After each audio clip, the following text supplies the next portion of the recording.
To KJ chemistry academy. आपण halogen derivative हा chapter पूर्णपणे कंप्लीट केलेला आहे. आता घेणार आहोत आपण चॅप्टर नंबर 11 काय आहे तुमचा अल्कोहोल्स, फिनॉल्स अँड इथर. आता इंट्रोडक्शन मध्ये आपल्याला पहिले याचे काय करायला लागेल, फंक्शनल ग्रुप. अल्कोहोलला आपण कसं लिहितो, ROH.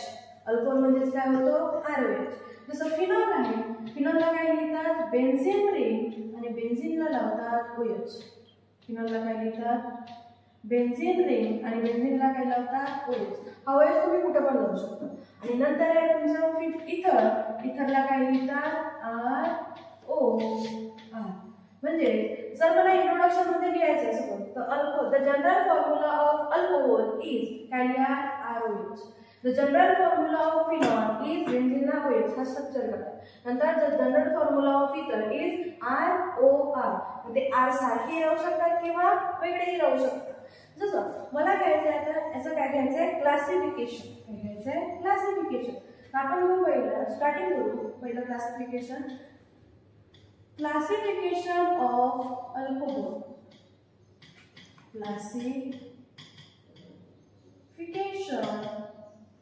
Classification of alcohol. कोणाचं क्लासिफिकेशन घेऊ, अल्कोहोलचं. आता अल्कोहोल जो आहे हा आपला क्लासिफाय झाला आहे 4 भागामध्ये. जो आपला अल्कोहोल आहे तो किती भागामध्ये डिवाइड झाला आहे, 4. पहिला मोनोहायड्रिक अल्कोहोल. पहिला मोनोहायड्रिक अल्कोहोल. दुसरा डायहायड्रिक अल्कोहोल. डायहायड्रिक अल्कोहोल. तिसरं ट्रायहायड्रिक अल्कोहोल. ट्रायहायड्रिक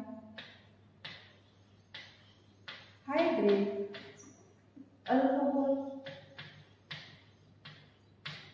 आणि लास्ट आहे पॉलीहायड्रिक अल्कोहोल. पॉलीहायड्रिक अल्कोहोल. पॉलीहायड्रिक अल्कोहोल. म्हणजे अल्कोहोल किती भागामध्ये डिवाइड झाला आहे, 4 भागात. पहिला मोनोहायड्रिक अल्कोहोल, दुसरा डायहायड्रिक अल्कोहोल, तिसरा ट्रायहायड्रिक अल्कोहोल, आणि चौथं पॉलीहायड्रिक अल्कोहोल. आता मोनोहायड्रिक अल्कोहोल म्हणजे जसं मोनोमध्ये जर एखादी कंपाऊंडला फक्त एकच OH लागला असेल, जसं एक कंपाऊंड लिहिलं मी आणि तिथं फक्त सिंगल बॉन्ड प्रेझेंट पाहिजे, त्यामुळे सिंगल बॉन्ड. जसं CH3OH. काय लिहिलं, CH3OH. बघा पूर्ण काय आहे, सिंगल बॉन्ड, आणि तो OH किती लागले आहेत, फक्त एक. दुसरा एक्झाम्पल जर घेतला तर CH3 CH2 आणि OH. बघा इथे पण किती OH लागला आहे, एक. म्हणजे असं कंपाऊंड ज्याला किती OH लागले असतील, फक्त एक OH लागला असेल आणि तिथं काय असतील, पूर्ण सिंगल बॉन्ड असतील, सिंगल बॉन्ड, त्यालाच काय म्हणू आपण, मोनोहायड्रिक अल्कोहोल. तर दुसरं आहे आपला डायहायड्रिक अल्कोहोल. आता मोनो म्हणजे किती होते, 1. कोण 1 लागलाय, अल्कोहोल आणि OH. आता इथं काय लिहिलंय, डाय. डाय म्हणजे किती अल्कोहोल लागतील, 2. म्हणजे जर एखादी कंपाऊंड आहे CH2 CH2 आणि याला लावला मी 1 OH आणि याला लावला 1 OH. किती OH लागले, 2 OH. असा कंपाऊंड त्याला किती OH लागले, 2 OH लागले, त्यालाच काय म्हणू आपण, डायहायड्रिक अल्कोहोल. डायहायड्रिक अल्कोहोल. तिसरं आहे ट्रायहायड्रिक अल्कोहोल. तिसरं काय आहे, ट्रायहायड्रिक अल्कोहोल. मग इथं किती लिहिलं आहे, ट्राय, म्हणून अल्कोहोल किती लागतील, 3. जसं CH2 CH CH2 लिहिला OH, इथं लिहिला OH, आणि इथं पण OH. कार्बनची व्हॅलेन्सी बरोबर आहे की बघू. बघा इथं एकच लागला होता म्हणून लिहिला मोनोहायड्रिक अल्कोहोल. इथं OH किती आहे, 2, म्हणून डायहायड्रिक अल्कोहोल. तो OH किती लागला आहे, 1 2 3, म्हणून ट्रायहायड्रिक अल्कोहोल. आणि पॉलीहायड्रिक अल्कोहोल मध्ये 3 पेक्षा जास्त असतील. पॉलीहायड्रिक अल्कोहोल मध्ये 3 पेक्षा जास्त. For example CH2,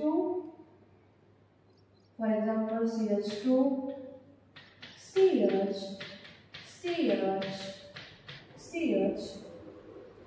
CH. यांना काय लावायचं आहे आपल्याला, OH इथे पण OH आणि इथे पण OH. बघा किती OH झाले मोजून घ्या. 5 OH आहे. 3 पेक्षा 5 मोठे आहे. जर 3 पेक्षा जास्त OH लागले असतील तर त्याला काय म्हणू आपण पॉलीहायड्रिक अल्कोहोल. काय म्हणू पॉलीहायड्रिक अल्कोहोल. म्हणजे असं कंपाऊंड ज्याच्याकडे फक्त एकच OH असेल तर मोनोहायड्रिक अल्कोहोल, 2 OH असतील तर डायहायड्रिक अल्कोहोल, 3 OH असतील तर ट्रायहायड्रिक अल्कोहोल आणि 3 पेक्षा जास्त असतील तर काय म्हणू आपण पॉलीहायड्रिक अल्कोहोल. अशाच प्रकारे आपण क्लासिफिकेशन लिहू शकतो फिनॉलचं. जे दुसरं आहे classification of phenol. Classification of phenol. काय आहे क्लासिफिकेशन ऑफ फिनॉल. आता क्लासिफिकेशन ऑफ फिनॉल मध्ये पण सेम कशाच आहे, फक्त अल्कोहोलच्या ठिकाणी काय लिहू आपण फिनॉल. म्हणजे काय होईल पहिला मोनो हायड्रेट. इथं काय लिहिलं होतं अल्कोहोल कारण की अल्कोहोल होता. इथं काय आहे फिनॉल म्हणून लिहू आपण फिनॉल मोनोहायड्रिक फिनॉल. दुसरं काय आहे इथं काय होतं डायहायड्रिक अल्कोहोल. इथं काय राहील डायहायड्रिक फिनॉल. तिसरं ट्रायहायड्रिक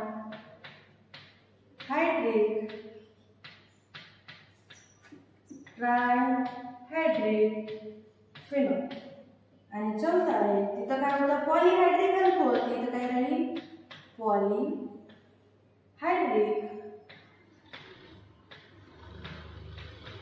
इथं राहील फिनॉल. तिथं काय होता अल्कोहोल. जर अल्कोहोल असेल तर इकडे काय लागेल तुमचा अल्कोहोल आणि फिनॉल असेल तर फिनॉल. म्हणजे याचे फिनॉल पण किती भागात डिवाइड झाले आपल्या 4. मोनोहायड्रिक फिनॉल, डायहायड्रिक फिनॉल, ट्रायहायड्रिक फिनॉल आणि पॉलीहायड्रिक फिनॉल. आता आपल्याला मोनोहायड्रिक फिनॉलचं जर एक्झाम्पल लिहायचं काय लिहू बघा. Benzene as it is. काय लिहिला बेन्झीन ॲज इट इज आणि याला लावला एक OH. काय लावला एक OH. जर एक आहे म्हणून काय म्हणतो मोनो म्हणून याचा एक्झाम्पल काय होईल मोनोहायड्रिक फिनॉल. दुसरा एक्झाम्पल घेतला बेन्झीन ॲज इट इज. याला किती OH लावावे लागतील आपल्याला 2. किती OH लावावे लागतील 2.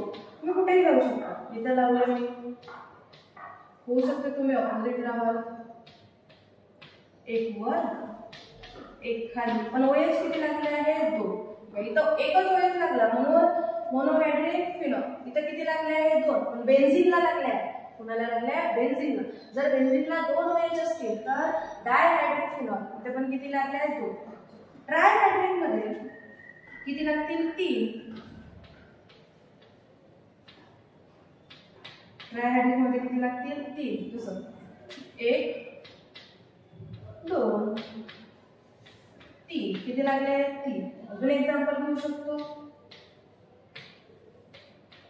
इथे पण OH इथे OH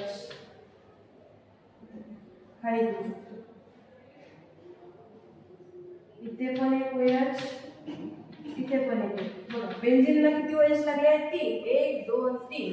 इथे बेन्झीनला किती OH लागले आहेत 3. 1 2 3. म्हणून याला काय म्हणू शकतो आपण ट्रायहायड्रेट फिनॉल. आणि पॉलीमध्ये 3 पेक्षा काय लागतील जास्त लागतील. पॉलीमध्ये काय लागतील 3 पेक्षा जास्त. म्हणजे 4 राहू शकतात 5 राहू शकतात.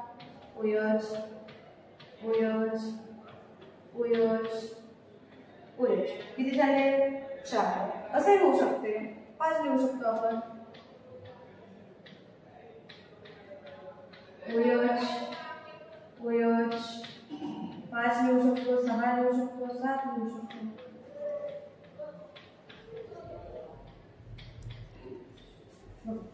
ह्या बेन्झीनला किती लागले 1 2 3 4. इथे किती लागले आहेत 6.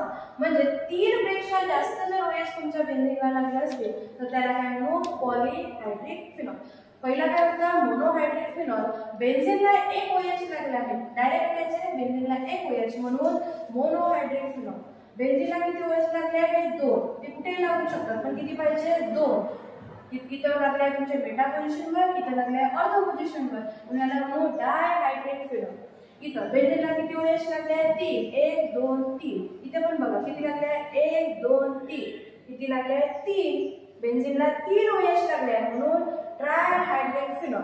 आणि जर बेन्झीनला 3 पेक्षा जास्त लागले आपले 4, इथे लागले आहे 6, म्हणून हे झाले आपले पॉलीहायड्रिक फिनॉल. काय झालं? पॉलीहायड्रिक फिनॉल. म्हणजे अल्कोहोल पण किती भागात डिवाइड आहे? 4 आणि फिनॉल पण किती भागात डिवाइड आहे? 4. आणि लास्ट क्लासिफिकेशन आहे आपलं नंबर 3, क्लासिफिकेशन ऑफ इथर. क्लासिफिकेशन ऑफ इथर. क्लासिफिकेशन ऑफ इथर. आणि हे IMP पण आहे, पेपरला विचारलं पण आहे. क्लासिफिकेशन ऑफ इथर. आता अल्कोहोल 2 भागात होता, अल्कोहोल 4 भागात, फिनॉल पण 4 भागात, पण इथर 4 भागात नाही, 2च भागात डिवाइड आहे. एक आहे सिमेट्रिकल इथर, एक आहे सिमेट्रिकल इथर आणि दुसरं आहे अनसिमेट्रिकल इथर. दुसरं काय आहे? अनसिमेट्रिकल इथर. म्हणजे किती भागात डिवाइड झाला? 2. इथर किती भागात डिवाइड आहे? 2. अल्कोहोल 4 आणि फिनॉल पण 4. तर इतर 2 भागात पहिला आहे तुमचा सिमेट्रिकल इथर, याला दुसरं नाव आहे सिंपल इथर. काय म्हणतात? सिंपल इथर. म्हणजे सिमेट्रिकल इथरला दुसरं नाव आहे सिंपल इथर आणि अनसिमेट्रिकल इथरला नाव आहे मिक्स इथर. काय नाव आहे? मिक्स इथर. आता जर आपल्याला याचे एक्झाम्पल घ्यायचे, काय घ्यायचे आहे? एक्झाम्पल.